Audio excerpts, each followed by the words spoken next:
Listen to this. Bo Bergdahl is now back on active duty. He'll be taking a desk job, but many are concerned that the details will be whitewashed. Yeah, exactly. Was curious this morning, and this is some of the new information.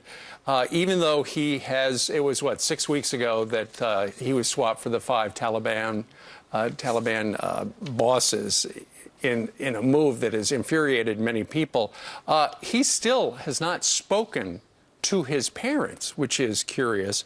Apparently he's had some sort of contact, but he has not spoken to them per se. There have been stories that he didn't get along with his parents, only he did get along with his sister and a girlfriend, and this would seem to support that. We don't know for sure that that's true or not, but we do know that right now he has been reintegrated into the Army. He has a desk job at Fort Sam Houston in San Antonio, Texas. Also, it looks like he stands to make $350,000 worth of tax-free money that is provided.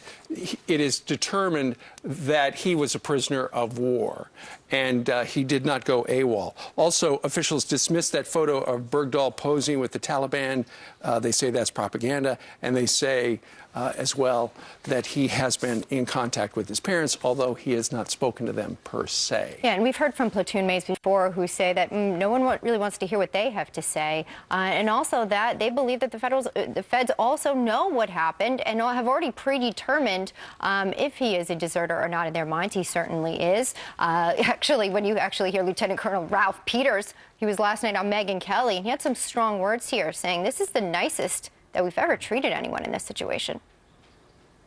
The issue is that we're on the verge of establishing a precedent that desertion in the face of the enemy is no big deal. I believe we are seeing a carefully modulated whitewash in which the administration is determined that evidence be damned. Bergdahl will not be labeled a deserter, pressuring the military to at least reduce the charges from essentially the felony of desertion to a misdemeanor charge of AWOL. At no time in the history of our military or any other military was an alleged deserter treated so well. Alleged deserters, especially when there's so much evidence against them, they're held in the brig until they're tried. He's referring there to the Army fact-finding investigation conducted in the months after Bo Bergdahl's disappearance that concluded that he left the post deliberately. He left a note. He left a note. I'm leaving. And the Army is conducting an investigation by high-ranking officials at this very time. He has not been charged with any crime under military law at this point whatsoever. So basically, he's free to come and go. He's been assigned administrative duties, but we do know that when he leaves the base, he is usually accompanied by other Army members. He's not under arrest, but clearly they're keeping close ties on him at this point. So what do you think about that? Do you trust the administration to get to the bottom of this, to really give us all of the details, based on the fact that we've had some other scandals in the past, to name a few, VA? Yeah, but they're getting to the bottom of all that stuff.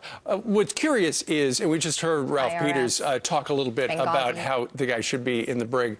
The mother of a soldier who was killed looking for Bo Bergdahl, she says he definitely should be in the brig. Also, some of Bo Bergdahl's platoon mates themselves, they say that while the investigation is ongoing, they haven't been contacted yet, which is curious. It's six weeks in. Here's Gerald Sutton tweeted, hopefully the Army does its job this time around, waiting for their call.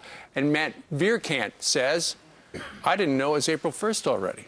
Yeah, and later, just a bit in the show, we're actually going to talk to retired Army Sergeant Jordan Vaughn, who is actively involved in the search for Bergdahl, and we'll get his opinion, and we'd love to hear yours as well in terms of what this means. Do you trust the administration to get to the bottom of all of it, and what this means to those in the service who actually went out and looked for him after he willingly left? Interesting test of due process in this country, though. Do we put people in brigs before they've been charged? A lot to think about here. There's a lot. All right.